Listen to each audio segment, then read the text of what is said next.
काही लोक राजकीय स्टेटमेंट्स त्याला जोडून देतात, मी ते करणार नाही. बघा काय तुम्हाला सांगतो, काही काही लोक बालिशपणा करू शकतात, आम्ही तो करणार नाही. मोठा सण आहे, सगळे आनंदात साजरा करत असतात आणि ते प्रत्येक गल्लीत एक वेगळा जल्लोष असतो, आनंद असतो, तोच साजरा करायला आम्ही आलोय.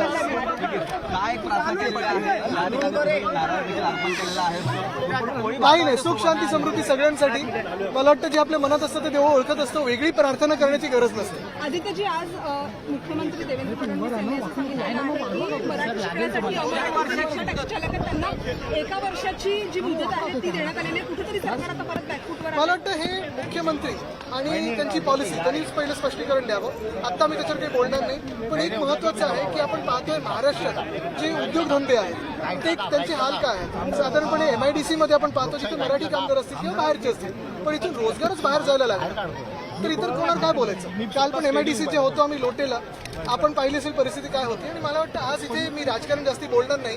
आज आपण मागचं दृश्य पाहताय आणि आज सण पाहताय, तर इथे राजकारण बोलणं योग्य नाही. काल जो कार्यक्रम झाला शिंदेचा, तो रिक्षा संदर्भातच होता. 800 रिक्षा लोक त्यांच्या बरोबर कार्यक्रम करतील, मला त्याच्यावर बोलण्याची गरज नाही. मला त्याच्यावर बोलण्याची गरज नाही. लोक त्यांचा बरोबर कार्यक्रम करतील.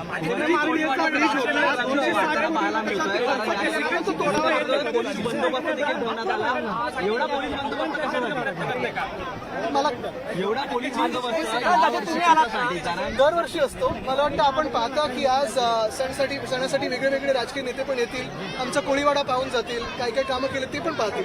तर आनंद आहे. पण आज इथे लोक बघा, इथे फॉरेनचे पर्यटक येत आहेत, अनेक लोक इथे दिसत आहेत. आणि खास करून मला एक आनंद वाटतो, DSLR घेऊन खूप लोक फोटोग्राफीसाठी आलेले आहेत. ते पाहून मला एक आनंद वाटतो, कारण हे पर्यटन असंच वाढायला पाहिजे. श्रीकांत शिंदे सुद्धा येत आहेत, त्यामुळे शिवसेना ही तुम्हाला आव्हान देण्याचा प्रयत्न करते. बघा, शिंदेचा गट का शिवसेना नाही, शिवसेना ही सगळी आहे.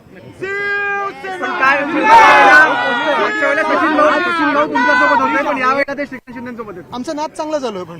पण आज सण असून कुठलंही राजकारण करू नका असं तुम्ही देखील म्हणताय, पण या सगळ्या गोष्टीमुळे होताना दिसतंय का? बघा काय तुम्हाला सांगतो, काही काही लोक बालिशपणा करू शकतात, आम्ही तो करणार नाही. आज आम्ही सण साजरा करायला आलेलो आणि मी नेहमी सांगतो, दहीहंडी असो किंवा कुठचाही सण असो, काही लोक राजकीय स्टेटमेंट्स त्याला जोडून देतात, मी ते करणार नाही.